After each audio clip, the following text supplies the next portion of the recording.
Buenas tardes, profe.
Buenas tardes, compañeros. Hola, profe, ¿cómo está? Ok, ¿me escuchan bien? Listo. Sí, profe. Listo, muchas gracias acá por confirmar, porque ando desde el portátil, entonces siempre cambio a veces un poco la configuración. Bueno, chicos, entonces iniciamos sesión número 6, implementación de modelos de Machine Learning, aquí en Machine Learning avanzado. Tenemos que para esta semana no hay actividad. Dice, bienvenido a la semana 6 de Machine Learning avanzado, donde abordaremos el tema de implementación de modelos de aprendizaje automático. En esta semana aprenderás sobre cómo llevar a cabo la implementación de modelos de aprendizaje automático en un entorno real. Listo. Básicamente eso es como el core. Me está preguntando, me está diciendo por acá, Vanessa, que agreguemos más grupos. Lo voy a hacer de una vez. Después se me olvida, equipos de trabajo. Vamos a agregar más grupos. ¿Cuántos equipos de trabajo hay? Voy a mirar por acá, 18. Agreguemos más. Entonces, equipo de trabajo 19 para 5 estudiantes. Vamos a agregar otro grupo. Equipo de trabajo 20.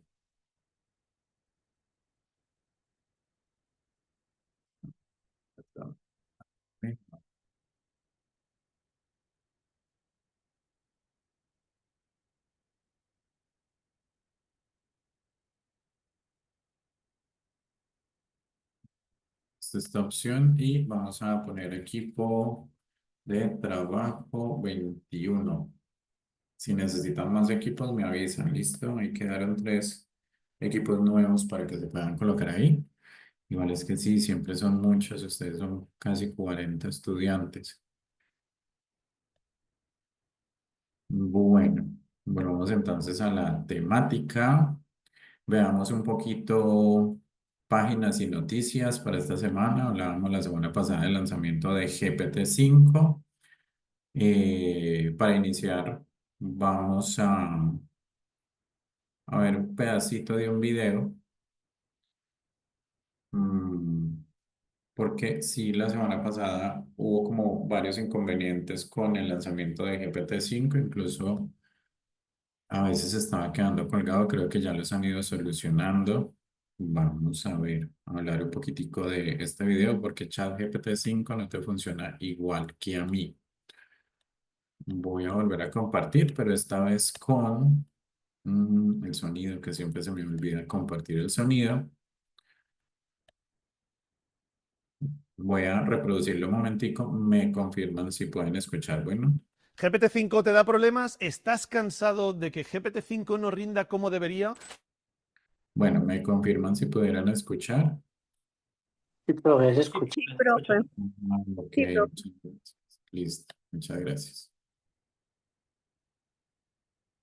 Soy John Hernández y me recordarás de otros vídeos como la gran cagada de GPT-5. Y en este vídeo te voy a contar... es coña, vamos en serio. Os voy a contar en este vídeo por qué GPT-5 me funciona mejor a mí que a vosotros y por qué realmente veis tanto drama en Internet viendo que GPT-5 no rinde como debería para algunas personas y que es el mejor modelo del mercado para otras. Vamos a verlo. Hace unos días que se lanzó GPT-5, el nuevo modelo de OpenAI, y ha sido probablemente el peor lanzamiento de inteligencia artificial de la historia. Realmente ha sido un auténtico drama y la gente se está quejando mucho, principalmente por 3 razones. Primero, el enrutador. El enrutador es el sistema que define qué versión de GPT-5 utilizas dependiendo del prompt que mandas, y esto no funcionaba para nada los primeros días, y la realidad es que hacía que muchos tuviesen la percepción de que GPT-5 funcionaba peor que GPT-4. Los límites. En las cuentas Plus se hizo una limitación del uso del razonamiento de una forma absolutamente radical y eso hizo que mucha gente se quejase de forma razonable. Y el tercer punto es la gran diferencia que hay entre unos usuarios y otros al usar GPT-5. La gran mayoría de estos problemas se han subsanado ya. De hecho, nos han devuelto GPT-4o, el modelo que tantos amáis y que realmente os funciona muy bien para que lo podáis utilizar de forma ilimitada y sin problema. Lo tenéis directamente en el desplegable del menú. Por otro lado, los límites se han ampliado radicalmente y ahora ya nos dejan utilizar los modelos de razonamiento 3000 veces a la semana en las cuentas Plus, a pesar de que inicialmente el límite era de 200 veces a la semana. Con lo cual, muchos de estos problemas se han subsanado ya por correcciones que ha hecho OpenAI, la verdad es que muy rápido desde el lanzamiento. Pero queda uno que es el que no está muy claro por qué sucede, y es por qué algunos usuarios tienen la mejor experiencia de su vida con GPT-5 y creen que es el mejor modelo de inteligencia artificial del mercado, y otros usuarios creen que simplemente es malísimo y no funciona bien. Y la explicación de esa diferencia es algo que se conoce como juice. Juice o zumo es la palabra que se está utilizando en el mundo de inteligencia artificial para definir el esfuerzo que un modelo hace al razonar una pregunta. Pero espera, rebobinemos un poquito, porque lo que tenemos que entender para entender esto es que hay 2 tipos de modelos de inteligencia artificial. Los modelos tradicionales, que funcionan token a token generando la respuesta en tiempo real, y los modelos razonadores, que son esos modelos que piensan antes de responder. Esto apareció en septiembre del año pasado y se conoce como Test Time Compute, es decir, darle tiempo al modelo, darle cómputo al modelo para que piense una mejor respuesta. Y funciona muy parecido, de forma muy análoga, a cómo funcionamos los humanos. Cuanto más esfuerzo, más tiempo dedicas a razonar un posible problema, una posible pregunta, mejor respuesta tienes. Es directamente proporcional la cantidad de esfuerzo al nivel de la respuesta que obtienes. Una cosa que hemos visto clara es que no todos los GPT-5 son iguales y eso da lugar a esa confusión. Si veis en esta tabla podéis ver cómo tenemos varias versiones de GPT-5. Tenemos por aquí la versión mínima que puntúa muy mal en este benchmark y tenemos por arriba de todo las versiones medium y high de razonamiento. Esas diferencias que veis en la puntuación son debidas a la cantidad de juice que utiliza el modelo para razonar. Es decir, tenemos un mismo modelo que es GPT-5, pero dependiendo de la cantidad de juice que utilice, de la cantidad de razonamiento que utilice para resolver un problema, lo resuelve mejor o peor, con unas diferencias brutales, como podéis ver en la tabla. Para que os hagáis una idea, estos son los datos de estos diferentes puntajes. El modelo minimal utiliza juice a 5, el modelo medium juice a 64 y el modelo high juice a 200. Estos son los modelos de las API, es decir, cuando utilizas el modelo GPT-5 de forma directa sin pasar por ChatGPT con una aplicación externa, y con lo cual tú puedes elegir el nivel de juice que quieres utilizar directamente en la API. Pero ¿cómo se traslada esto a ChatGPT? Pues bien, lo primero que tenemos que entender es que hay diferencias dependiendo de la cuenta y de cómo activamos ese razonamiento del modelo. A día de hoy tenéis varias formas de hacerlo por cómo han cambiado el interface desde el lanzamiento de GPT-5. Lo primero que podemos hacer es pedirle al modelo que razone con más profundidad. Podemos hacerlo de varias formas. También podemos elegirlo directamente seleccionando el modelo Thinking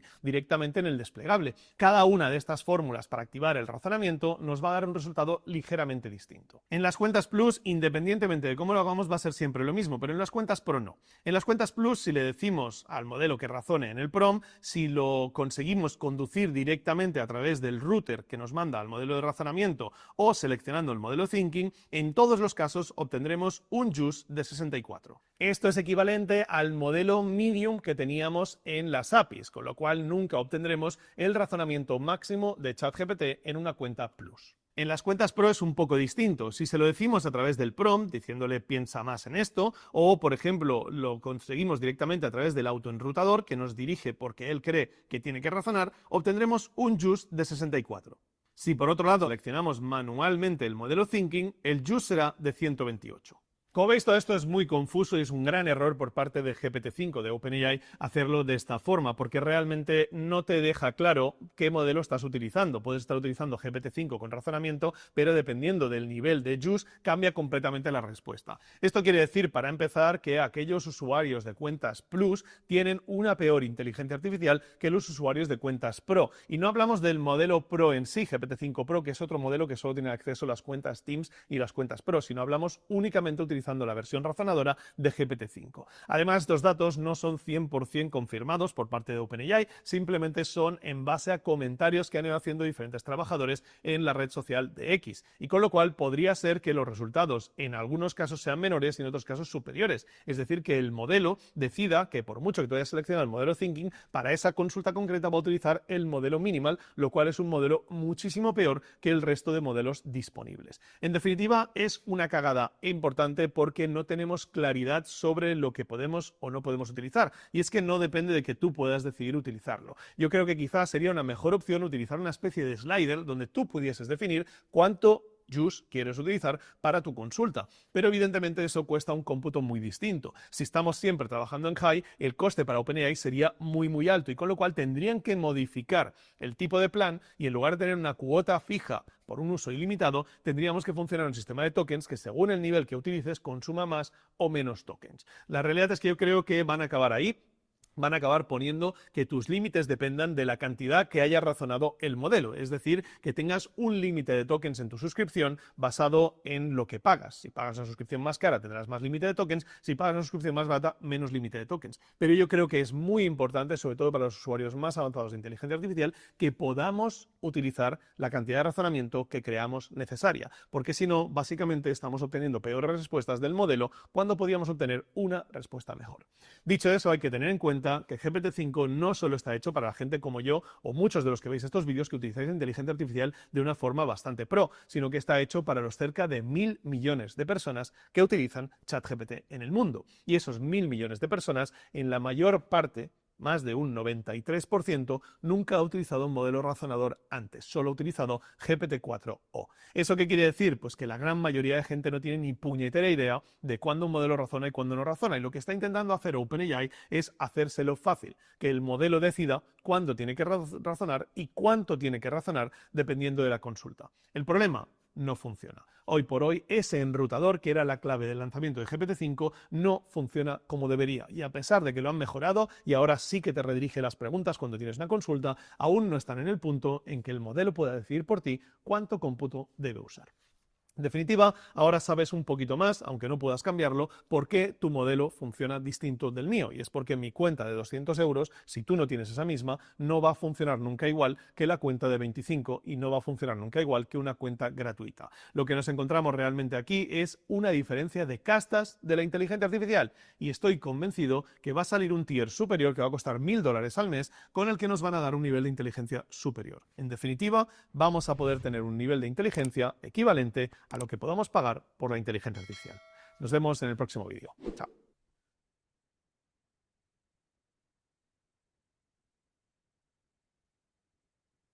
Bueno, compañeritos, interesante el dato que se acaba de mencionar. Habría que, digamos, confirmarlo un poco más.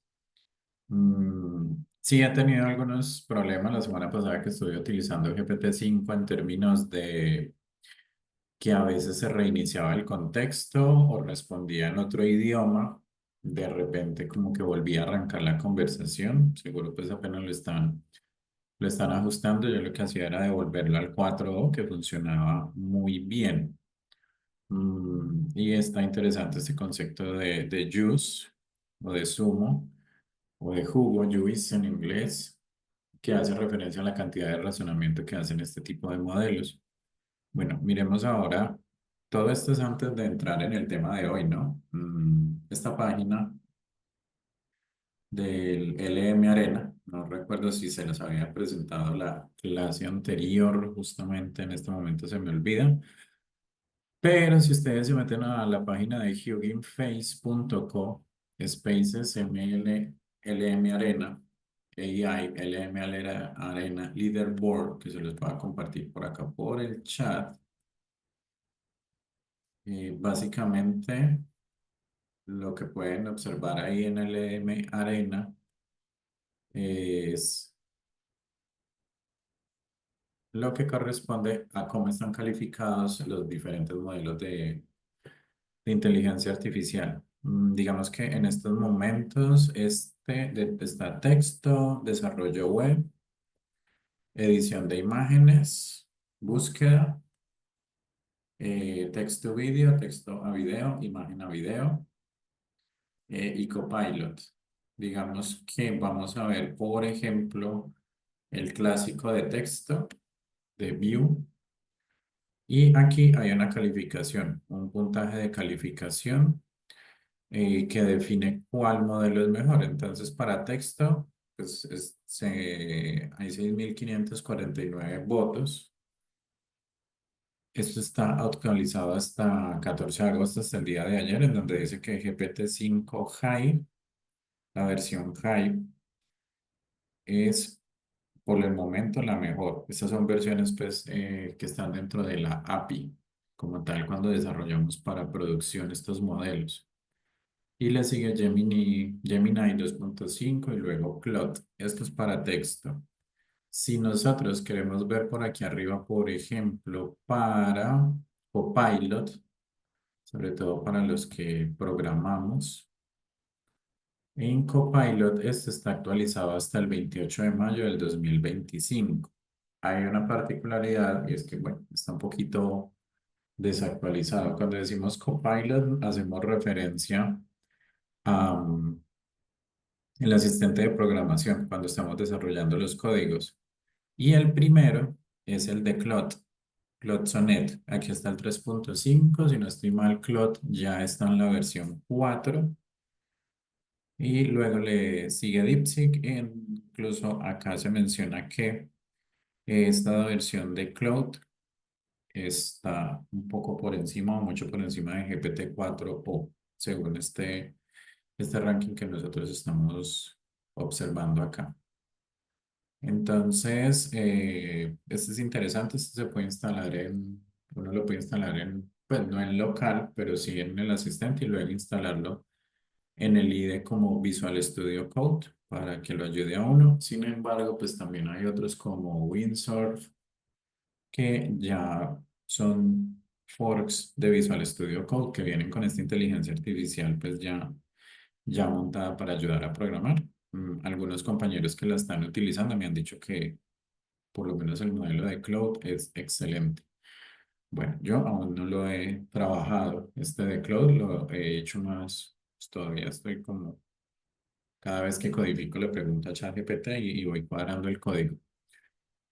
Bueno, esos son como daticos así para iniciar la clase, en datos actualizados. Y ya iniciando la clase como tal, vamos a mirar un poquitico de qué es lo que vamos a hablar hoy. Hoy tenemos entonces como temática implementación de modelos de Machine Learning. Aquí ya la idea es como empezar a pensar, si yo ya tengo un modelo entrenado, ya lo tengo que pasar a producción. Vamos a ver como todo el contexto de ese procedimiento de pasar a producción y vamos a terminar con una parte de código para observarlo ya en producción como sería. ¿Listo? Hay un concepto que de pronto los que están en el área de infraestructura, que son ingenieros y que trabajan más en esa área de infraestructura, lo conocen más, y es el concepto de DevOps o desarrollo de operaciones. Ese concepto de DevOps es como cuando estás en el área tecnológica y está la persona que programa, la persona que toma requerimientos, está también la persona que se debe encargar de las bases de datos y está la persona que se encarga de la infraestructura. Esa persona que ayuda con la infraestructura está más desarrollada en el área o está más involucrada en el área que se conoce como desarrollo de operaciones o DevOps. Entonces esa persona es la que se va a encargar de hacer unos pipelines o unos paso a pasos automatizados, que igual eso lo vamos a ver en la próxima clase también, para sacar digamos, los programas que estemos montando a producción. Ahí lo estamos hablando en términos generales. Pero también tenemos una adaptación, y hay unos libros muy interesantes sobre esto, que son Machine Learning Ops, MLOps, es decir, que aquí ya vamos a empezar a involucrar todo ese paso a paso desde entrenar un modelo hasta sacarlo a producción. Y todo ese paso a paso pues está establecido dentro de una teoría que nos permite hacerla mejor y se enmarca dentro de la teoría que se conoce como Machine Learning Ops. Entonces vamos a mirar como de forma introductoria esto que está acá. Lo voy a colocar con la traducción para introducir ese tema que corresponde a Machine Learning Ops.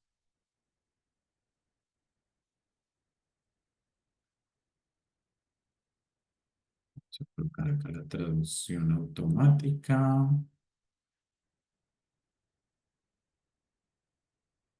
Español. Have you ever been training a model only to find that it never reaches production? Well, 60 to 80% of models that are trained and developed never actually make it to production. Well, I'd like to introduce something that will make training a whole lot easier for you and your team and make deployments much easier and will have much less stress. And to illustrate that, I actually have a story to give some context. So my team was on a crunch time with a project with getting a model out. And so we finally got the department to approve a GPU server for us to be able to use some of these larger language models like BERT and Roberta and things like that. So we got on there, we started doing our work, we went as fast as we could, we put our notebooks on there, we're getting some good results, we started getting some pretty good accuracy, and we continued developing until one day we tried to SSH into the server and we can't. So only to find out that our department only paid for 1 month on the GPU server. So what happened to all the notebooks, all the data, all the features that we prepared on the server? Completely gone. And so maybe a moment of silence for all the notebooks that I lost in that. But that pretty much reflects what a lot of manual processes, what a lot of manual training processes, look like right now. So first of all, you're usually starting out with EDA, and EDA is just exploratory data analysis. Can we get the data that we need to make this model a success? So you're looking at getting it from SQL databases or from different teams that can give you an export, but somehow you're gathering all this data. Once you get the data, that the data is not ready. The data has to be prepped. And so you're looking at some time with data prep and working in some of the gaps and seeing if anything needs to be cleaned. And from there, you might move to feature engineering, which might still be within the same process.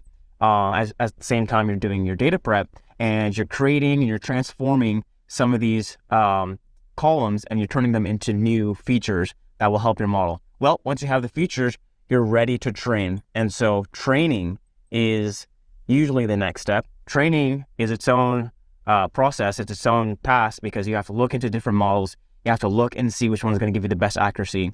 Which one is most applicable to your problem? Is it NLP? Is it a regression?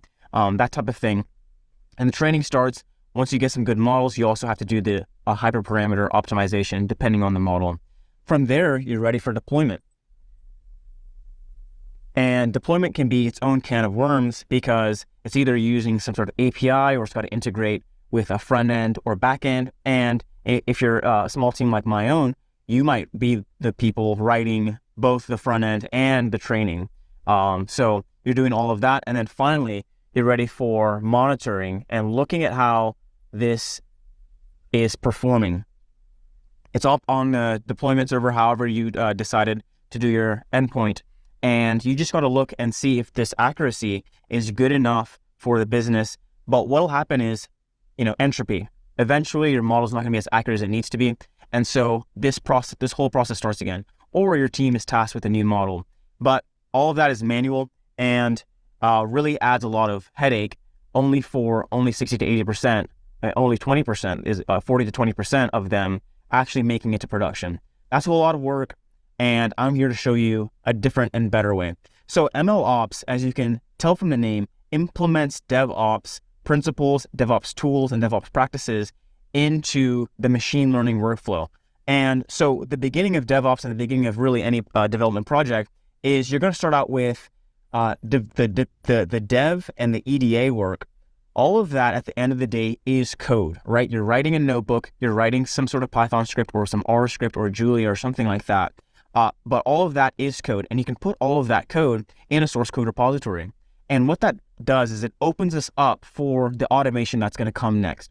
So we can actually go in two directions from our dev and EDA. We can, first of all, the deployment, if that's an API that you're writing or a front end or something like that, the deployment can have CI and CD tools applied to those commits that you're putting into your repository.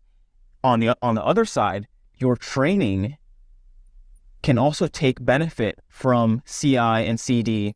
And I'm repeating those terms, but what that means is continuous integration and continuous deployment, which just means that every time you make a commit on your repositories, automatically you can build and automatically you can deploy your deployment, or automatically you can push a model to start being trained. Usually, if you have the resources, you're going to want to separate your training infrastructure from your deployment infrastructure, and that's because they're doing different tasks.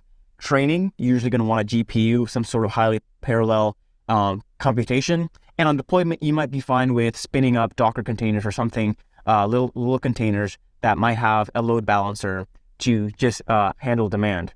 But from there, both of these can benefit from monitoring.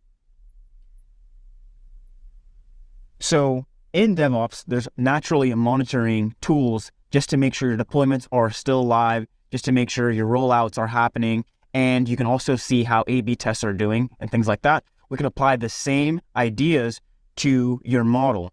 How is your model accuracy? Are there things that, or maybe trigger, let's say you reach 80% accuracy, which is too low. What you can do from that is automatically trigger a new training process.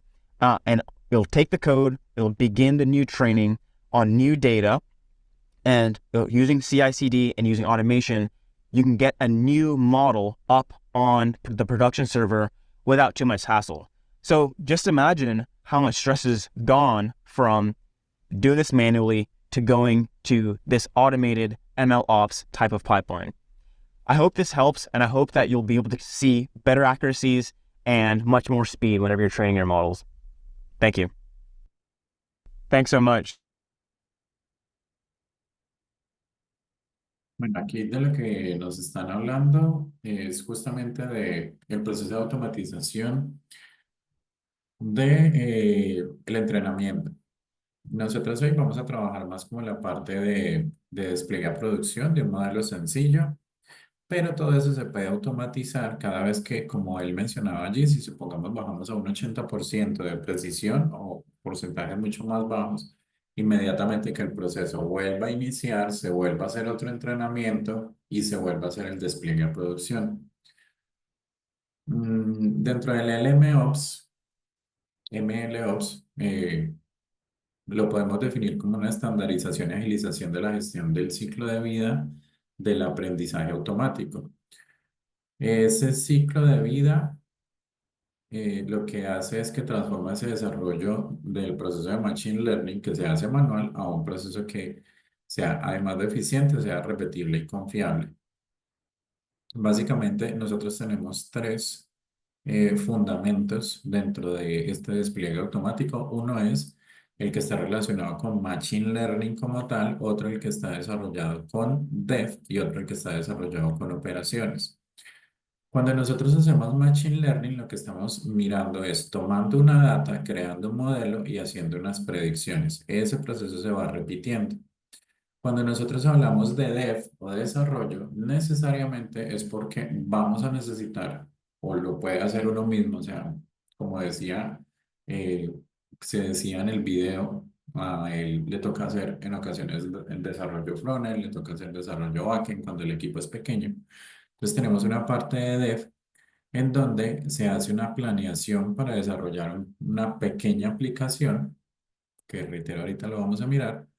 Creamos esa aplicación, verificamos y hacemos pruebas, empacamos esos datos, o más que esos datos, esa aplicación, finalmente la sacamos a producción y esa persona que nos ayuda a sacarla a producción, que en ocasiones, como se mencionaba, puede ser uno mismo, configuramos para sacar a producción y hacemos una monitorización de esos datos, de manera que vamos mirando tanto los datos como la aplicación, cómo van funcionando. Y vuelve y empieza ese proceso. Si ustedes observan acá las flechitas, nos devolvemos otra vez y siempre cuando estamos monitorizando, si todo va bien, pues no tenemos que volver a entrenar ese modelo, pero lo más seguro es que en la medida que pase el tiempo y las tendencias de los clientes se vayan actualizando, pues va a ser necesario volver a hacer un proceso de entrenamiento, de ajuste de hiperparámetros. Y pues no queremos hacer ese proceso a mano, sino que lo que se trata es de automatizar ese proceso. Esta parte de MLOps también es otro mundo. Hay un libro que se llama Introducción a MLOps, cómo escalar proyectos de Machine Learning, despliegue de inteligencia artificial en producción, de Mark Tribble y Alok Shukla. Es interesante, de la editorial O'Reilly, para mirar esos datos. Acá pues volvemos a repetir este proceso, es lo que ya les he comentado y cuáles son como los pasos que hay en cada uno. Nosotros tenemos un proceso de diseño, tenemos un proceso de desarrollo del modelo y tenemos un proceso de operaciones. Casi que acá cuando nosotros hacemos ese proceso de diseño, pues tenemos que hacer una ingeniería de requerimientos, que es lo que se necesita. Hacemos una priorización de usos de caso de Machine Learning, es decir, qué es lo que nosotros vamos a necesitar más para predecir y empezamos a hacer como el chequeo de la viabilidad de los datos, o sea, esos datos que tan viables están, porque puede ocurrir que pues, se nos presente un problema en particular de un dominio en particular y justamente no tengamos la data o tengamos que conseguir esa data. Cuando nosotros empezamos a desarrollar el modelo, pues tenemos que hacer ingeniería de datos y cuando hacemos ingeniería de datos, justamente lo que tenemos que hacer es empezar a establecer toda la estructura necesaria para conseguir esos datos. Tenemos que hacer ingeniería para el modelo de Machine Learning, entonces aquí es cuando nosotros pues ya empezamos a mirar cuál es el modelo que nos va a servir más, un poco lo que hicimos hace 8 días, en donde observamos y validamos varios modelos cuando estábamos trabajando con las métricas. Trabajamos con unos 4 modelos y miramos cuál funcionaba más. El que más funcionó fue el de Random Forest. Y pues tenemos que hacer testeo y validación del modelo. Estos pasos son súper necesarios. Esto lo he tomado de mlops.org, entonces es una fuente bastante confiable para este proceso. Y tenemos la parte de operaciones, en donde ya tomamos ese modelo como tal, lo sacamos a despliegue, hacemos una cosa que se llama CI/CD Pipelines. Pronto los que están en el área de TICs o tecnologías, infraestructura, ¿no?, o desarrollo, en un nivel más robusto. Este CI/CD, para que no nos asustemos, simplemente quiere decir Continuous Integration y Continuous Delivery, es decir, integración continua y despliegue continuo. Eso lo que quiere decir es que si uno está trabajando con un equipo se encarga de desarrollar el modelo, otro equipo está desarrollando el software como tal, la página web donde quiero meter ese modelo. Cuando uno de los equipos genera una nueva data o hace unos cambios, todos esos cambios se integran y ahí es donde aparece lo de Continuous Integration o integración continua. Y luego pasamos a Continuous Delivery, es decir, despliegue continuo. O sea, esos datos se integran en la aplicación y luego pasan a producción, se despliegan. Es decir, que esa D quiere decir eso. Y se va monitorizando todo el tiempo esa data que tenemos ahí. ¿Cuál es la idea de monitorizar? Lo que decíamos, en el momento que su modelo empiece a fallar y a generar unos errores mayores más o menos al 20%. La idea es que siempre esté por encima del 95% más o menos. Entonces se hace un trigger. Un trigger es como un gatillo. O sea, inmediatamente se despliega o arranca un evento que va a devolver el proceso hasta el diseño, donde vamos a tener que mirar nueva data para empezar otra vez a hacer el proceso de entrenamiento. Parte de este proceso se puede hacer de manera automática, por eso se llama Machine Learning Ops. Pero pues siempre tiene que tratar de estar un humano allí porque mucha de la consecución de los datos se hace de esa manera. Entonces es importante que nosotros tengamos en cuenta que el Machine Learning tiene un ciclo de vida. Ese ciclo de vida pues arranca con la definición de los objetivos del negocio. Eso es fundamental. Es decir, aquí es donde usted habla con el cliente. ¿Qué necesita el cliente? ¿Cuáles son los objetivos del cliente? El cliente generalmente a veces no tiene muy claros cuáles son sus objetivos, entonces eso se tiene que hacer a través de una conversación. Casi que ahí está mucho la parte humana, porque es el humano justamente el que entiende, trata de entender esas necesidades del cliente. Y a veces el cliente pues es uno mismo, ¿no? O sea, uno tiene su empresa y uno quiere desarrollar un modelo para esa empresa, entonces ahí es donde se definen inicialmente sus objetivos. Esto es lo que yo quiero hacer o lo que yo quiero predecir. Y luego de eso tenemos que acceder, entender y limpiar los datos, empezar a recoger los datos, hacer todo lo que es el análisis exploratorio, lo que hemos hecho en las clases anteriores, donde limpiamos los datos, donde miramos si hay datos nulos, donde miramos qué datos son inconsistentes, lo que hacíamos la clase pasada, en donde decíamos es que una persona no puede tener una presión arterial de 0, no puede tener un colesterol de 0, o lo que decía una de las compañeritas, que la presión, no la presión, sino los latidos del corazón de 40 no aplicaban, esa persona pues ya estaba repaila, re mal. Todo ese análisis que ya casi que se hace conociendo el business goal, o sea, los objetivos del negocio. Ahí sí pasamos a crear el modelo de Machine Learning, a hacer toda la parte de validación, la parte de testeo. Desplegamos el modelo de Machine Learning y vuelve y arranca. Miramos e iteramos siempre si esos objetivos sí se están cumpliendo o no. Entonces, pues lo ideal sería que pues uno tuviera un equipo, ¿no? Pero sabemos que muchos de nosotros a veces no estamos directamente relacionados con un equipo muy robusto, en una empresa grandísima que tenga un departamento solamente dedicado a inteligencia artificial, sino que a veces casi que le toca a uno, le asignan a uno todo. Que, como usted es el ingeniero, entonces hágale. Usted que hizo la especialización en inteligencia artificial, entonces hágale usted que usted sabe hacer todo eso. Digamos que en términos ideales, la idea es que en cada uno de los puntos de todo este proceso, pues hubiera unos actores, un conjunto de personas que estuvieran ayudando. Por ejemplo, nosotros tenemos unas preguntas de negocio. Esas preguntas de negocio, pues, eh, están relacionadas con consultar a un experto en la materia de ese negocio. Sí, entonces si yo voy justamente a decir que voy a trabajar en el área de la medicina, pues la idea es consultar a un experto en esa área, ¿listo? Si me fue esto. Entonces tenemos ese equipo. Luego tenemos para el desarrollo de los modelos los ingenieros de datos. ¿Quién es el ingeniero de datos? Que esto es como las diferencias que se van presentando allí. El ingeniero de datos es la persona encargada de crear la infraestructura adecuada para conseguir los datos. Ese es el ingeniero de datos.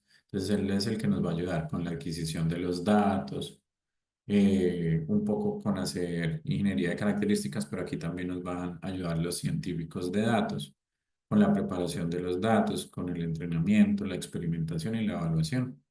Mucho de esto de la ingeniería de datos está relacionada con cosas como Big Data, por ejemplo. Sobre todo por ejemplo, en la lectiva de Big Data se trabaja mucho esa parte de infraestructura. Está más orientada en la especialización. Estamos hablando de la especialización de esta especialización.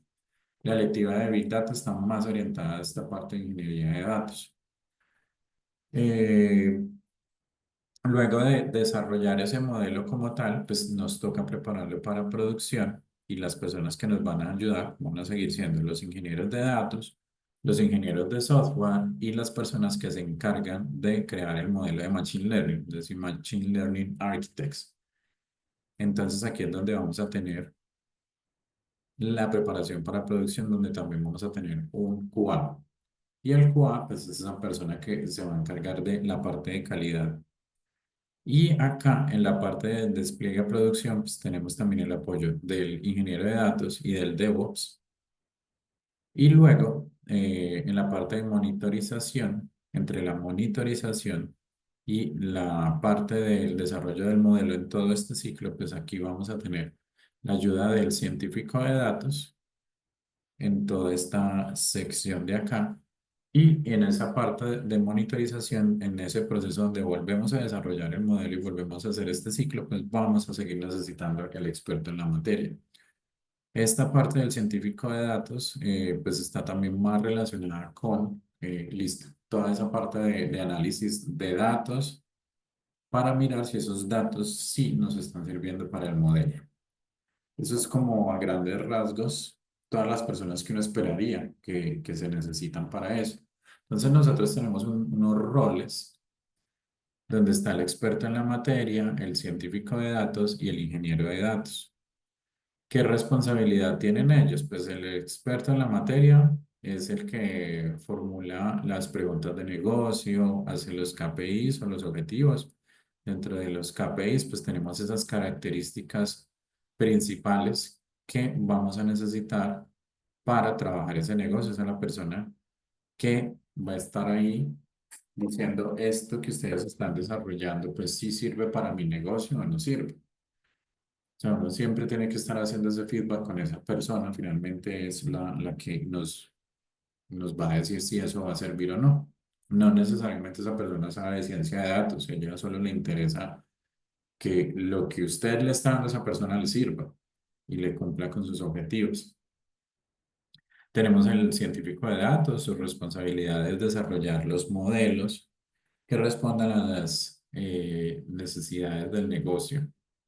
Esta es la persona que ya se encarga de ayudarnos justamente a desarrollar esa arquitectura del modelo de Machine Learning y validar la calidad junto con la persona que es el experto en la materia. Y tenemos el ingeniero de datos, que es el que, como ya les decía, es el que nos tiene que ayudar a optimizar el acceso y uso de los datos para los modelos. Es el que nos monta toda esa, ayuda a montar esa infraestructura.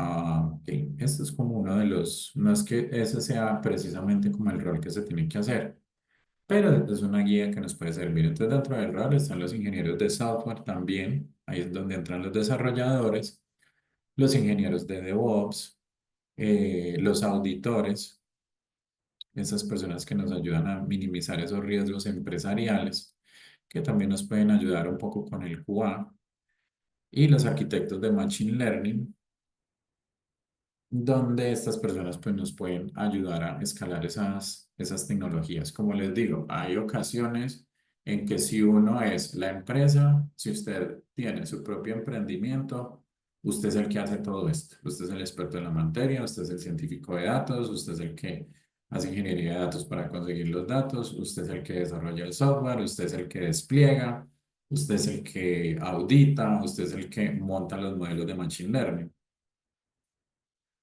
Entonces, pues, cuando se desarrolla el modelo hay que establecer unos Key Performance Indicators, o sea, cuáles son los indicadores claves para establecer un buen performance dentro de su negocio, o sea, para que así rinda lo que se está haciendo, si se cumplan esos objetivos.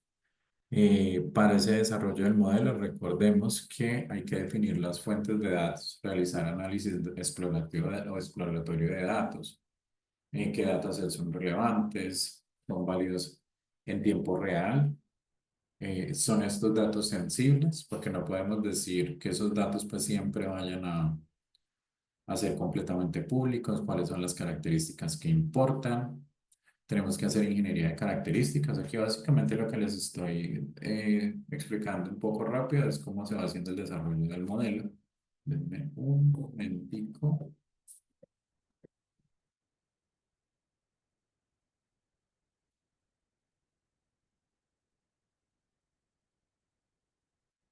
Ok. Acá entendiendo la luz que ya está bastante oscuro. Ingeniería de características, cómo tomar datos crudos, transformarlos en características que representen los objetivos a alcanzar en el negocio.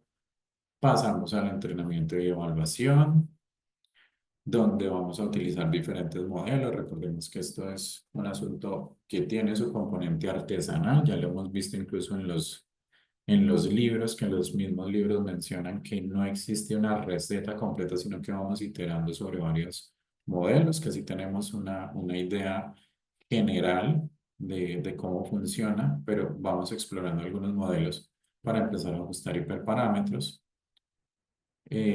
como lo aprendíamos previamente. Y vamos haciendo un control de versiones de los datasets, los parámetros. Vamos grabando cuál es el ambiente que vamos usando para llevar siempre como un récord de todo lo que vamos haciendo. Ya pasamos luego a la parte de producción y despliegue, en donde pues el ingeniero de software se junta con el DevOps y se junta con el encargado de Machine Learning para hacer ese proceso de despliegue. Ese despliegue se puede hacer containerizando, haciendo una containerización, por ejemplo, usando herramientas como Docker. Finalmente, hacemos el monitoreo. Y aquí sí, pues, todos ayudan. Va ayudando el de DevOps, porque es el que monta la infraestructura. El científico de datos, porque va observando si la data si nos está dando los resultados y la accuracy que necesitamos. La idea es que cuando se despliegue el modelo se haga lo más rápido posible. Si esa data de entrenamiento es adecuada, nos toca agregar nuevos datos. Si el modelo da valor a la empresa, cuando decimos empresa es el cliente, si eso sí le está sirviendo al cliente, si eso no le está sirviendo al cliente, pues nos toca hacer un replanteamiento de mirar, bueno, ¿realmente esa data sí le sirve al cliente o no? Y volvemos a empezar ese ciclo, toda esa iteración y ciclo de vida, en donde vamos a desarrollar, desplegar versiones mejoradas del modelo, siempre haciendo ese proceso iterativo. Y puede ocurrir que dentro del ciclo de vida, pues se dé una cosa que se llama model drift. Y es porque el modelo va degradando su precisión. Porque puede ser que los datos vayan cambiando. Cuando digo los datos, me refiero a los datos reales. Es decir, que los modelos en la realidad realmente van cambiando y ya esa data con la que yo entrené no me sirve, tengo que ir introduciendo nueva data para disminuir eso que se conoce como el model drift o degradación del modelo. Se degrada la precisión, se degrada la accuracy, se degradan todas las métricas que justamente estábamos viendo hace 8 días. Y la parte, pues que digamos que a los ingenieros, a los que trabajamos con esto no nos gusta, pero que nos toca meternos con esto, es la parte de la gobernanza de los datos. Y es el conjunto de controles dados a un negocio, en donde nosotros tenemos que darle responsabilidades a todos los interesados, donde hay unas obligaciones financieras, éticas y legales, justamente por el uso de los datos. Y herramientas, un montón. Por ejemplo, para conseguir data, tenemos toda esta que nos puede ayudar acá. Fuentes de datos para manipular los datos, tenemos Data Lakes, Databricks, Snowflake, toda esta parte de la que está relacionada. Esto se ve mucho en Big Data, esta parte de Spark, y cada una, miren que nos ayuda a diferentes cosas. Por ejemplo, para trabajar las fuentes de datos, puedo utilizar S3, puedo utilizar bases de datos para trabajar data lakes o data warehouse, puedo utilizar Databricks, Snowflake. Para hacer procesamiento de datos, puedo utilizar Spark. Digamos que es una de las más conocidas, pero hay más para hacer exploración de datos, nuestro ya conocido Pandas. Para hacer labeling de datos, puedo utilizar Aquarium, Scale. Para hacer versionamiento de datos, Liquid Data, PyChartDerm. Cuando ya hago entrenamiento y evaluación, pues aquí ya tengo toda la parte conocida, donde aparece TensorFlow, donde aparece Fast API, donde aparece Keras, que ya lo conocemos, y otras muchas herramientas más. Optimización de hiperparámetros o ajuste de hiperparámetros, también hay herramientas para eso. O sea, lo que uno ve realmente, lo que nosotros trabajamos en Colab, en la clase como tal, es una partecita del enorme mundo de herramientas que uno puede trabajar. Porque, por ejemplo, para la parte de administración de recursos, hay herramientas como justamente Docker que nos ayuda a empacar nuestros modelos y nuestros desarrollos. Para la parte de software engineering, que es lo que más trabajamos nosotros, tenemos Colab, Visual Studio, tenemos Python, tenemos JIT, y tenemos otras herramientas que nos pueden ayudar y tenemos toda la parte de despliegue donde también tenemos un resto de herramientas para trabajarlas. ¿Listo? Pero pues en ocasiones, digamos que unas herramientas uno se ajusta más con una o con las otras, pero uno sigue como una línea y desde que esa línea pues le dé buenos resultados a uno, listo. Es como la herramienta a veces con la que uno se casa. No tiene que uno utilizarlas todas. Simplemente a uno le gustan más unas que otras. Bueno, y los modelos, ya vamos a pasar a esta parte un poquito más práctica de código. Pues uno entrena un modelo y ese modelo pues no se va a quedar ahí en Colab. Ese modelo hay que pasarlo a un lugar. Y para pasarlo a un lugar, pues uno lo que hace es empaquetar el modelo y ese modelo lo empaqueta en un archivo y ya se lo puede pasar mm, a otro desarrollador de software, por ejemplo, para que ya lo suba a producción.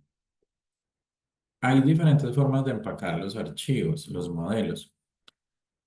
Eh, Hay uno que es el típico pickle, hay otro que se llama joblib, otro que se llama ONNX, está el H5, está el TF y está el PyTorch. Nosotros ahorita vamos a trabajar con el joblib. Ese joblib tiene esta particularidad. Es similar a pickle, pero optimizado por objetos grandes con arrays estilo NumPy. Serializa, en el caso de Pickle, serializa objetos Python completos incluyendo modelos. ¿Qué es esto? Esto básicamente es un archivo donde vamos a guardar el modelo y ya, lo vamos a empacar acá, acá, y ese modelo se lo vamos a pasar a alguien más. Eso es justamente lo que vamos a hacer. Bueno, entonces acá vamos ahora sí al código, a la parte ya práctica.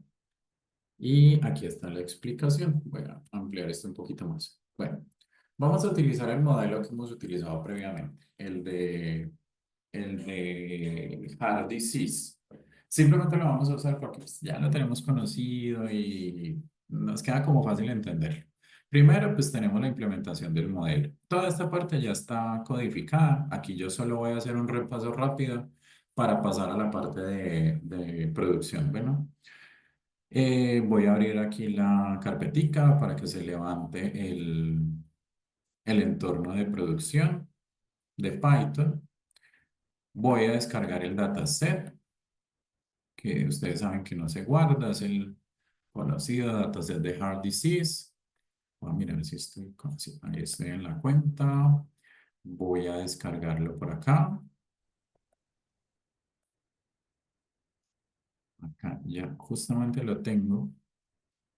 Lo voy a guardar acá y lo voy a pasar desde las descargas acá. Listo. Vamos a hacer, esta primera parte fue lo que hicimos hace 8 días, donde entrenábamos y acordémonos que el modelo con el que mejor nos fue el de Random Forest. Entonces, vamos a hacer ese Random Forest. Entonces, aquí estamos como suponiendo pues que usted tiene un cliente, ese cliente le dice que usted quiere predecir fallos cardíacos, entonces usted hace todo el proceso de exploración de datos y hace el proceso de carga de esos datos. Entonces, pues hacemos, simplemente voy a hacer la ejecución, importo los datos, mm, parto los datos, hacemos luego el proceso de validación. Aquí hacemos el proceso de validación donde tenemos dentro de la validación una precisión, una accuracy del 96%, casi 97%, una precisión del 97%, un recall del 96% y un F1 del 96%. Bueno, esas métricas fueron las que tuvimos la vez pasada. Ahora sí vamos a entrenar el modelo. Ya sabemos que tiene unas buenas métricas, lo que decíamos la clase anterior. Entonces, como ya sabemos que tiene unas buenas métricas, ahora sí lo entrenamos con ese modelo que es el Random Forest. Seguimos analizando esas métricas, cómo nos fue, y tenemos una precisión bastante alta en los datos ya de testeo. O sea que este modelo pues ya lo podemos pasar a producción porque ya tenemos una precisión y una accuracy bastante alta. Entonces, para pasar el modelo a producción, ya tenemos esto listo. Entonces, el desarrollo, el ingeniero de software le dice a usted, listo, páseme el modelo que lo vamos a montar. Y pues usted tiene que pasarle un archivo. Para pasarle ese archivo, vamos a hacer lo siguiente. Vamos a importar primero aquí a Ploplib esta primera librería. Importamos una librería que se llama Joblib y tenemos que guardar el modelo entrenado. Entonces tomamos Joblib y le decimos dump y lo vamos a guardar. Ese modelo Random Forest, que fue el que entrenamos, lo vamos a guardar en un archivo. El archivo usted verá cómo le pone. Yo le voy a poner Random Forest Model, algo pues para nada creativo. Random Forest Model.joblib y lo ejecutamos. Cuando lo ejecutamos, miren que aquí al lado izquierdo ya apareció. O sea, él lo que hace es crear el archivo y lo va a guardar en esta ruta que usted le haya dado acá. Si usted aquí le dio, no sé, una carpeta llamado, no sé, modelo entrenado. y diagonal, entonces se lo va a guardar en esa ruta, listo, pero aquí pues lo guardamos acá. Profe, Sí. pregunta en pocas palabras, ¿este vendría a ser el artefacto que se va a desplegar en los servidores o en las instancias en donde se va, ¿sí? Exacto. Digamos que ese va a ser el artefacto que va a ir dentro de su software, porque pues el software es algo más robusto, ¿no? Puede ser una API, que esa API va a rodear este archivito y esa API va a llegar y va a consultar ese archivito y le va a devolver un resultado. ¿Listo? Pero sí, este es el corazón del modelo. Es como todo lo que vamos a pasar allá. Pero ya vamos a ver justamente cómo lo vamos a consultar. Vamos a hacer una cosa. Vamos a explorar. Vamos a suponer pues que este archivo usted llega y se lo pasa a alguien que no está aquí, sino que usted se lo pasó a otra persona. Ese archivo pues tiene toda la información guardada. Yo quiero, por ejemplo, cargar ese archivo. Entonces, es como hacer una especie de devolverme. Voy a guardarlo, a retomarlo. Entonces, utilizo Joblit, punto. Pues primero hay que escribirlo bien, pues si no, no va a dar. Y le voy a decir cargar. Pues, le pasan el archivito, usted llega y lo guarda en su computador y usted lo carga. En la ruta que esté aquí ponemos la ruta que es random forest.joblit. ¿Listo? Ahí lo estoy cargando. Miremos dentro de ese archivo hay una serie de cosas guardadas pues que yo puedo obtener de la siguiente manera. Por ejemplo, yo puedo obtener dentro de ese tipo de objeto el nombre del objeto. Se obtiene con esto. ¿Listo? Aquí cuántas puse. Una, dos. Si yo ejecuto esto, miren, Random Forest Classifier. Es decir, que pues el nombre del modelo es ese. Pero puedo obtener otra data de ese modelo. Por ejemplo, cuántos estimadores se utilizaron, que son cosas que son hiperparámetros que ya pertenecen al modelo. Entonces, rf.n estimators, porque ya sabe pues que rf es ese tipo de modelo. Entonces se utilizaron 100 estimadores. Estos 100 estimadores estuvieron por acá en el entrenamiento del modelo. Oh, aquí hicimos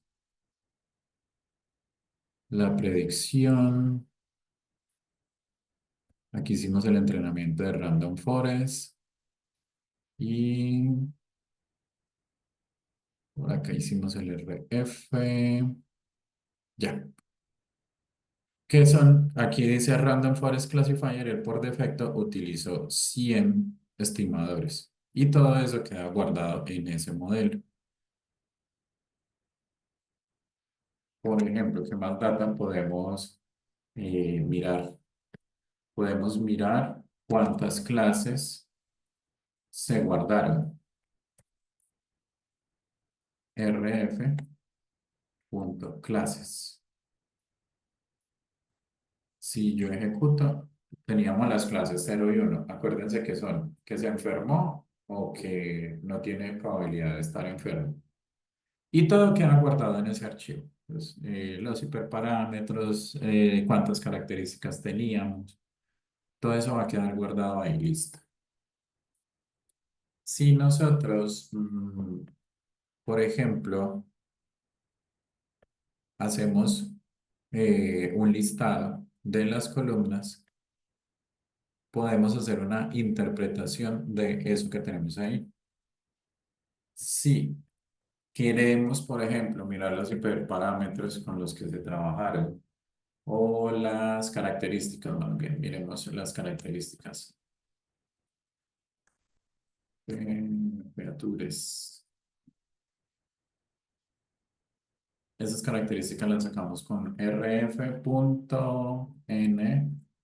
features in, o sea, qué características hay dentro. tenemos 13 características. Y de esas características, pues nosotros podemos también, porque 13 características, porque son 13 columnas, podemos sacar también los nombres de esas características. Por ejemplo, rf.getParams. Vamos a ver. Listo. Estas son todas las características o todos los hiperparámetros más bien, que se montaron. El random state 42, que fue lo que montamos aquí arriba. Ese random state es este mismo random state acá, más los datos que tengan por defecto. Bueno, el punto es que todo lo vamos a guardar ahí. Listo. ¿Qué va a pasar entonces acá? Que nosotros tenemos acá, podemos hacer una importancia de esas características simplemente para que lo veamos. ¿Cuáles son las columnas dentro de esto? Pues esto ya es simplemente para mí dar el extreme. Hagamos, por ejemplo, una sola predicción, pero con ese archivito. Una sola. Entonces, digamos que yo quiero hacer una predicción utilizando ese archivo que acabamos de cargar. Entonces, lo voy a cargar y voy a tratar de hacer una predicción para estos datos que están acá. Estos nombres de estas columnas son las mismas columnas, obviamente con los que fue entrenado, si no, no nos va a funcionar. Aquí podemos hacer esta predicción para esta nueva muestra que tenemos acá. Miren, cargamos entonces con joblib el archivo y vamos a tratar de hacer una predicción para estos datos que están acá, a ver si esa persona, qué probabilidad tiene de enfermarse.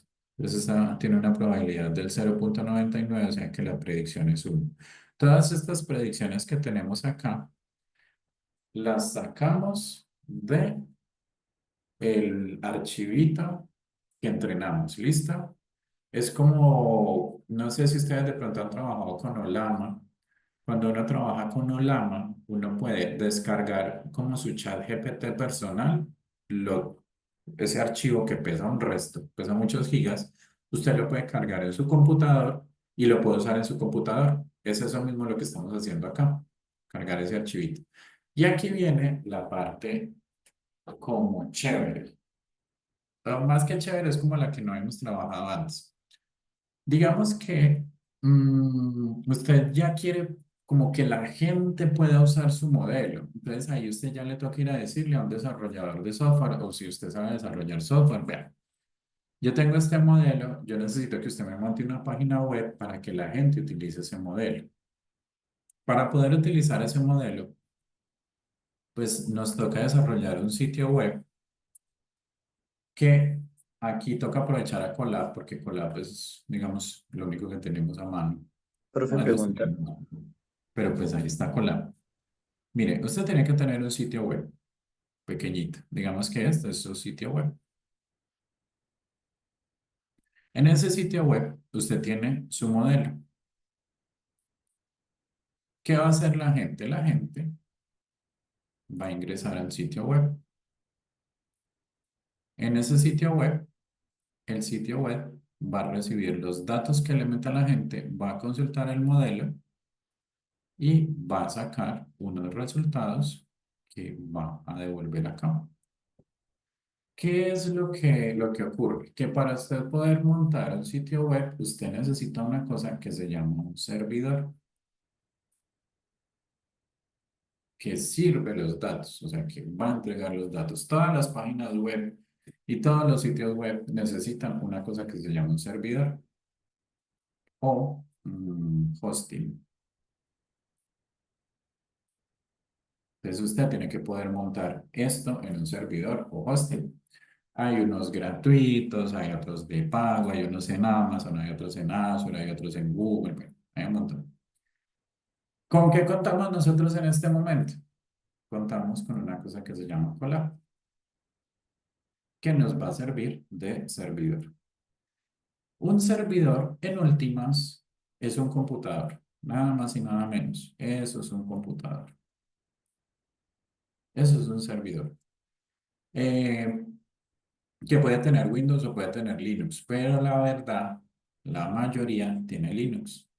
Tiene el sistema operativo Linux, que es muy chévere para trabajar servidores. Entonces, ¿qué es Colab? En últimas, Colab es un servidor. Más que un servidor, es como un pequeño computador. Eso es Colab. Es un pequeño computador que tiene Linux. Entonces, yo puedo montar mi página web acá, pero hay un problema. Y es que Colab está dentro de los servidores de Google en un entorno que es aislado. ¿Cómo así que aislado, profe? Sí, él no tiene conexión a través de puertos a un servicio externo. Es decir, él solito no puede funcionar como servidor para montar páginas web. Pero lo que sí se puede hacer es esto. Yo levanto el servidor aquí dentro de Colab. Él no puede salir de Colab. Pero hay un agente muy formal de una empresa que se llama NGROK, que tiene un servicio gratuito, obviamente limitado, que nos va a decir, vea, monte usted las librerías que yo me encargo de comunicar su sitio web dentro de Colab a través de una cosa que se llama un túnel. Un túnel es justamente un túnel por donde va a pasar toda la información del sitio web a NGROK. NGROK va a crear una cosa que se llama un dominio. ¿Qué es un dominio? Un dominio es como decir facebook.com. Eso es un dominio. Como el nombre de las páginas web. Eso es un dominio. Entonces, él va a crear un dominio súper raro, mm, que tiene como letras, números y no sé qué, que va a terminar por allá con ngrok, punto no sé qué, punto dev, creo. Él crea ese dominio y todo lo que está aquí adentro, a través de ngrok, se va a poder ver aquí. Y usted va a poder acceder a ese sitio web. Entonces, usted lo que se va a encargar es de montar todo acá. Va a montar unas librerías que se llaman ngrok. Y ngrok se va a comunicar con su Colab y va a mostrar sus resultados aquí. ¿Listo? Esa es más o menos la forma en la que va a funcionar. Que haya errores, es posible que se nos presenten algunos errores. Vamos a ver cómo nos va. Primero, uno tiene que crear un servicio web y tiene que instalar, miren que aquí vamos a instalar con la Q quiere decir para que no nos aparezcan todos los mensajes. Vamos a instalar PyNgrok, Fast API y ubicorn. ¿Qué es esto, profe? PyNgrok es como la librería para podernos comunicar con ngrok, con ese servicio que les acabé de decir. Fast API, ¿para qué es? Fast API es como para crear un pequeño sitio web, más o menos entendámoslo así como un sitio web que se va a poder consultar a través de Internet. ¿Y qué es ubicorn? Ubicorn es una librería que va a levantar el servidor. Listo, pero lo va a levantar aquí adentro de Colab. Pero si usted tiene un computador Linux o otro computador, lo puede levantar en su computador. De hecho, esto que estamos haciendo acá, si usted lo monta en su computador, o sea, no en Colab, sino en su computador, usted lo puede exponer a Internet para que alguien lo acceda desde fuera, con ciertas limitaciones. ¿Listo? Bueno, entonces le voy a dar control enter para instalar estas librerías. Y vamos a esperar un momentito, ya se instalaron. Resulta que para poder utilizar ngrok, pues nos tenemos que registrar en ngrok. Entonces me voy a ir a esa página, listo, ngrok.com.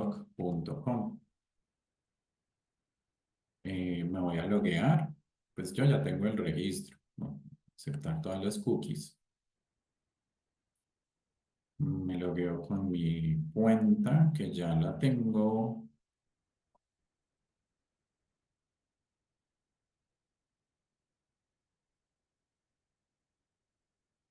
Y acá, bueno, la bienvenida, nos explican cómo utilizar ngrok. Ahí no nos vamos a enredar por nada. sino que lo que vamos a hacer es que nos vamos a ir al lado izquierdo. Hmm, No hay necesidad de registrar la tarjeta de crédito ni nada por el estilo. Al lado izquierdo vamos a buscar API Keys. A ver, credential for muro. También yo busco por acá.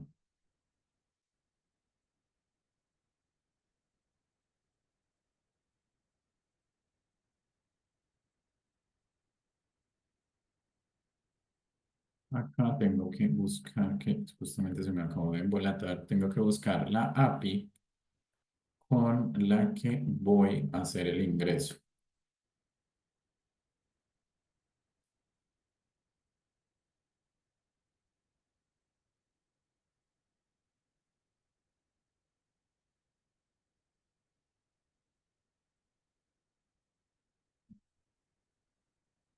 Así que no me encuentro. La cargo. Ya, listo. Uno crea este Authentication Token. Justamente estaba aquí bien grande. Ese Authentication Token es un token que yo voy a poder utilizar para conectarme con ese servicio de Ngrok. Usted abre la cuenta y crea su Authentication Token por acá. Ese Authentication Token, pues yo aquí lo voy a copiar. A ver. Pues uno aquí lo puede ver. Simplemente lo voy a copiar. Pero yo creo que después lo voy a eliminar porque si de pronto ustedes lo ven, pues me toca eliminarlo. Y listo, ya tenemos el Authentication Token. Tengo este código que lo voy a ejecutar. ¿Y para qué sirve este código? Este código me va a preguntar por el Authentication Token. Pego ese Authentication Token, le doy Enter. Como no me generó ningún error, todo va bien, o sea que ya me conecté con Ngrok. Si hay túneles, lo que pasa es que, ¿por qué estoy generando esta celda en este momento? Porque uno a veces, como uno aquí está jugando tanto, cada vez que usted ejecuta una celda y abre un túnel con Ngrok para exponer su sitio web, quedan túneles abiertos. Recuerden que el túnel es un canal de comunicación entre su página web y Ngrok. Como quedan túneles abiertos, usted en la cuenta gratuita solo puede abrir 3 túneles. Con uno es necesario. Con uno que abre es suficiente. Pero a veces uno abre, de estar jugando con esto, como les digo, abre varios túneles y inmediatamente le da error. Entonces aquí este código es justamente para cerrar los túneles. Si hay túneles abiertos, lo vamos a hacer acá. ¿Qué hace esta sección? Esta sección crea la página web que va a ser expuesta. Dicha página carga el modelo entrenado, Random Forest model.jobLib. Entonces ustedes aquí miren la línea que está acá, model.jobLib.load. ¿Dónde vamos a cargar ese archivito que tenemos acá?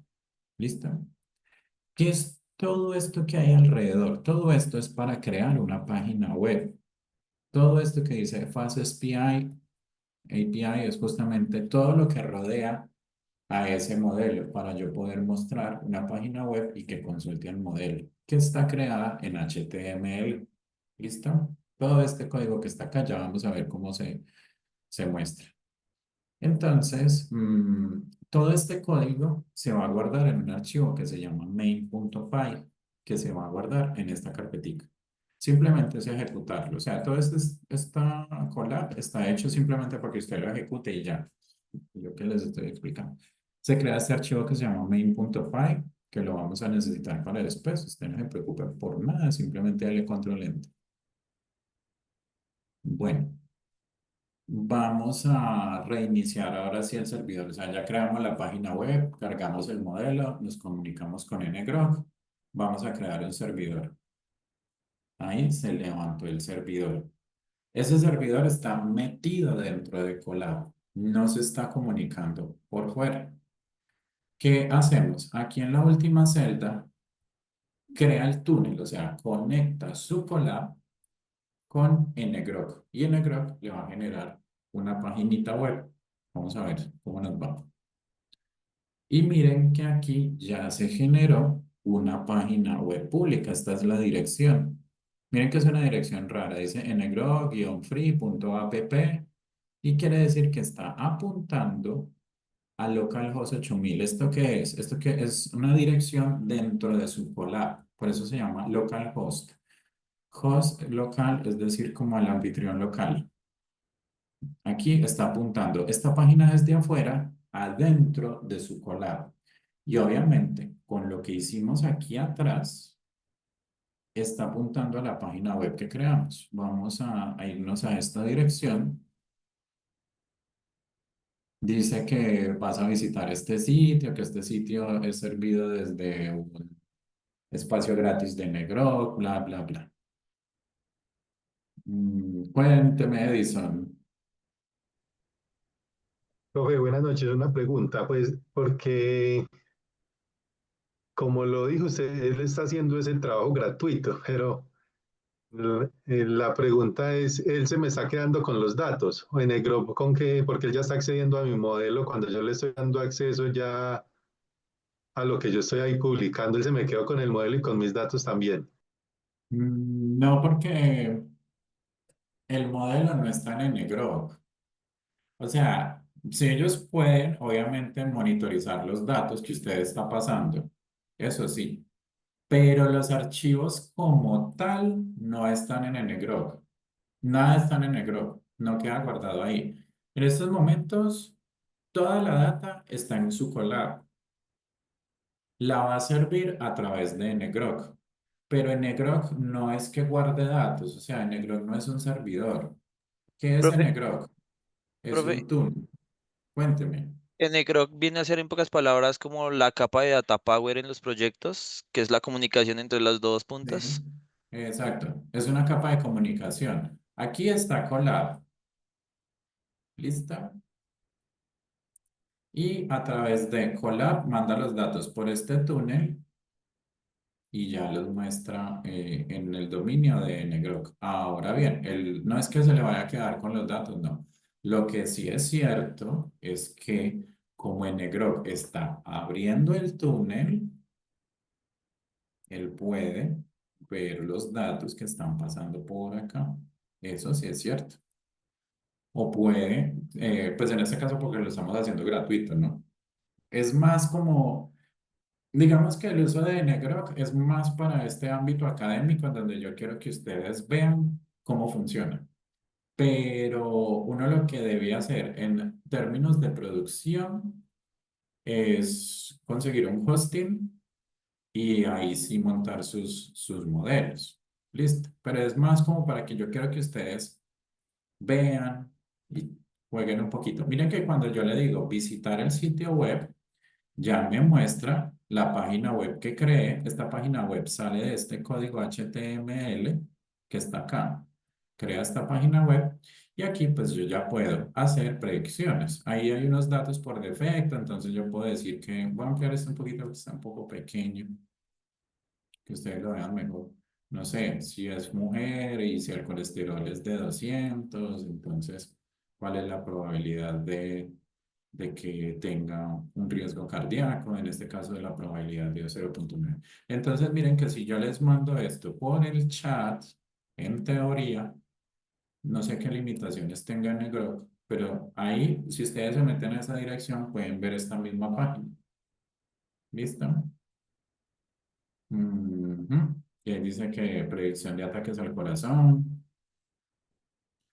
Entonces, ahí al chat se las envié. Confírmenme. Profe, pregunta. Ujú. En estos momentos, aquí hay Dice que no tenemos expuesto, acceso, qué pena. hay ¿Qué? hay expuesto como un JSON o un SOAP, o hay como o solamente es un script de un JavaScript. En estos momentos, chismosemos. Por ejemplo, si yo me meto a inspeccionar dentro de esta página web, vamos a ir a Network y vamos a hacer una predicción. Él manda una petición post a Collab. En este Un caso se red. va por el túnel y llega acá. ¿Listo? Llega aquí. Ok, un formato REST, profe, gracias. Exacto. Entonces, si yo me meto acá y miro el response, miren que acá tenemos un JSON. ¿Listo? Donde está la predicción y pues esto ya se renderiza en la página web. Digamos que lo que yo quiero como objetivo es que ustedes, de pronto los que están más en el área de TICS, pues ya esto dicen, no, pues es simplemente montar el sitio web. Listo, ya lo tenemos claro. Los que no de pronto están tan familiarizados, quiero que miren cómo este modelo se monta en producción y la gente ya puede acceder a él. Ya el cliente, el empresario, bueno, a quien sea mi objetivo, ya monto una paginita web y puedo hacer eso. Ese es el proceso de hacer un despliegue o sacar a producción. Ese es el asunto. Y obviamente esto lo vamos a compartir. Copy link. Ustedes puedan ver. Es un código bonito. Me parece a mí chévere de trabajar. Voy a duplicar aquí este slide. Voy a borrar esto. Aquí voy a poner. Vamos al código.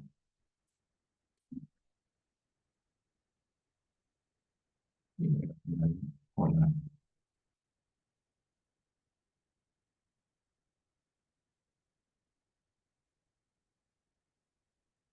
Un poquito más.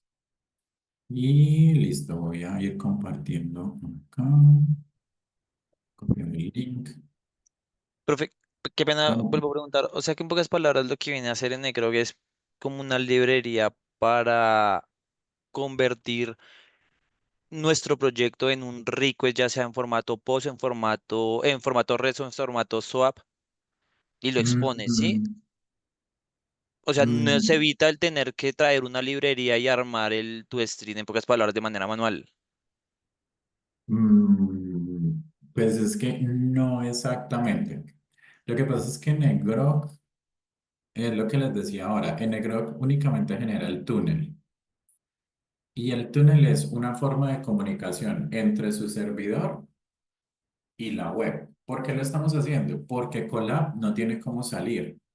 Si Colab, que sigue siendo un servidor, no fuera un entorno aislado, porque es que Colab no tiene, yo no puedo abrir un puerto en Colab y generar un dominio y apuntarlo directamente a Colab, pues que sería muy chévere, ahí ya tendríamos un sitio web montado. No, lo que hace Negro es más el túnel por donde va a pasar las peticiones que vamos a hacer, porque es que miren el código acá. Aquí donde yo creé en esta celda, donde yo creé la página web, aquí está el endpoint. Miren que aquí está add.postpredict. O sea que este es el que se consulta y pasa a través de ngrok, llega a Colab y se consulta la información. Entonces es más como eso. Si ngrok internamente hace una serialización, en esa parte no estoy seguro. Yo sé que es el medio de comunicación, pero igual, todo lo tengo que hacer acá.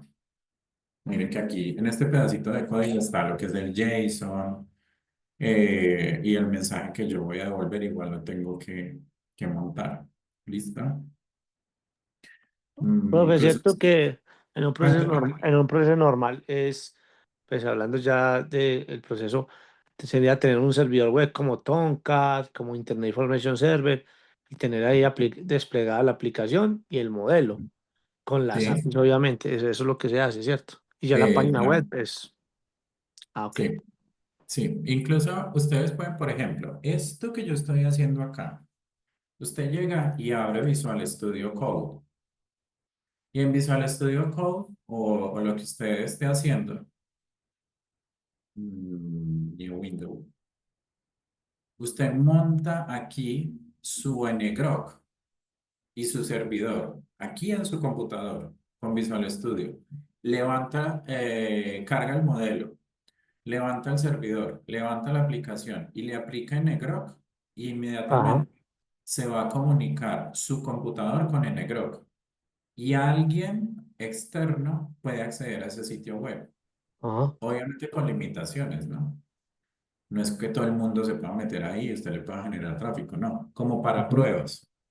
Y se va a establecer una comunicación a través de ngrok entre su computador y una página web que ngrok pues le está facilitando. Ujú. Eso es lo que hace. Pero sí, Ve- pues digamos que lo ideal y lo chévere sería no cómprese, pague un hosting, pues digamos que ya en términos de mucha producción, ¿no? Pagar el hosting y montar todo ahí en el hosting y ya exponerlo a través de un dominio web que usted le quiera poner. Eso sería como lo ideal. Y Ajá. sí, tener un servidor Tomcat, si quiere, pues un servidor Tomcat, que es generalmente con el que trabaja Java, o un servidor Apache, mm, o un Nginx. No No sé, Nginx, ya ahí ya usted verá cuál. claro.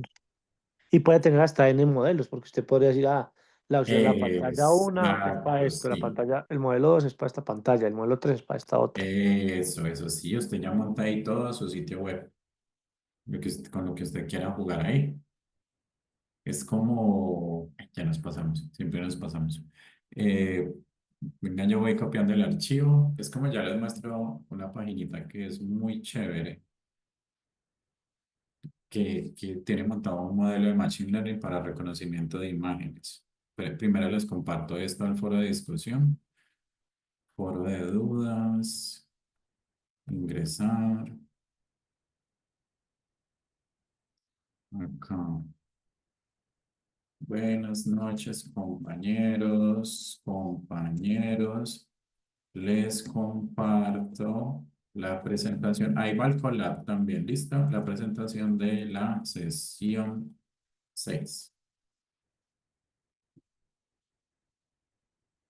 Por ejemplo, lo que hace, hay una página que se llama Teachable Machine, que tiene un modelo de inteligencia artificial para reconocimiento de imágenes.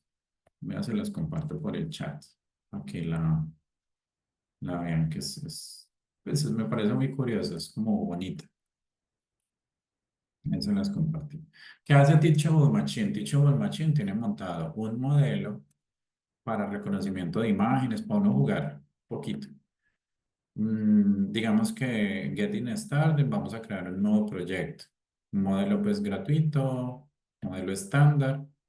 ¿En qué consiste esto? Vamos a suponer que vamos a entrenar un modelo para que reconozca, perdón, pulgar arriba y pulgar abajo.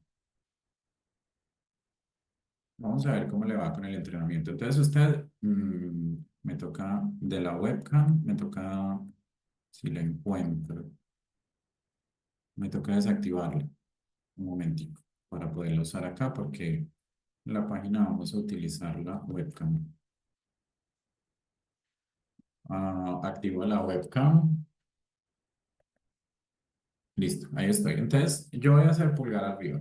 Le digo grabar. Entonces estoy haciendo puras imágenes de ejemplo, ¿no? Voy a hacer, no sé, unas poquitas para no demorarme, 177. Y luego vamos a entrenar pulgar abajo, de esta manera. Grabo. Entonces miren que se están generando puras imágenes. Esto es como lo de Deep Learning, cuando estábamos viendo Deep Learning, que era con modelos, redes neuronales convolucionales. Ahí muevo un poquito para que no se entrene solo en un mismo estilo. Miren que aquí puedo entrenar el modelo. ¿Eso qué quiere decir? Que ellos montaron una página web y detrás hay un modelo convolucional de redes neuronales que se va a entrenar con las imágenes que yo le estoy dando en este momento. Esperamos un momentico a que se entrene. Ahí se está entrenando por épocas. Lo entrenan como a 50 épocas. No puedo apagar. Ellos no guardan, pues según ellos, ¿no? Ellos no guardan nada de la data que uno les manda. Inmediatamente usted cierra, se pierde toda la data. Y entonces miren que aquí él va a tratar de predecir. Ahí pues está indeciso. Se supone que si yo hago esto, él predice con más porcentaje si es un pulgar arriba. Bueno, ahí está, vayan. Listo. Miren que si el modelo no está bien entrenado, miren que ahí empieza a fallar cuando yo empiezo a girar la mano. Él dice, bueno, eso parece más un pulgar abajo, pero si hago esto, él ya está seguro que es pulgar abajo. ¿Listo? Para que jueguen un poquito con esa página. Pulgar arriba, pulgar abajo.